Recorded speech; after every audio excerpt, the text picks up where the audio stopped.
Exciting. We like it very, very much. Ako overwhelmed. As in, happy and we like it very much. Yes.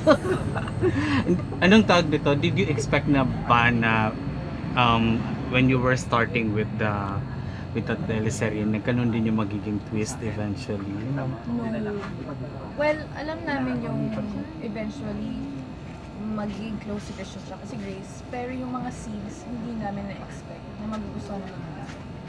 Diba? Totoo. Nagwo-work lang kami.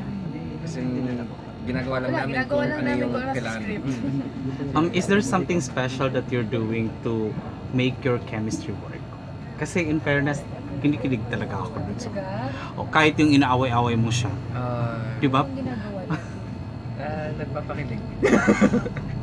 Nagpapaano? Hindi, anong ginagawa natin para naging nakakilig yung eksena? Oo nga, nagpapakilig. Di ko alam kung ano. Pero basta Hindi namin alam nagpapakilig. talaga. Pag tinatanong kami, wala kaming alam. Kasi normal lang para sa amin gawin.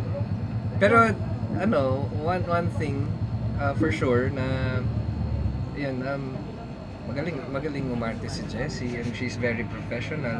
Kaya siya nag-work. Paburi naman to. Bakit?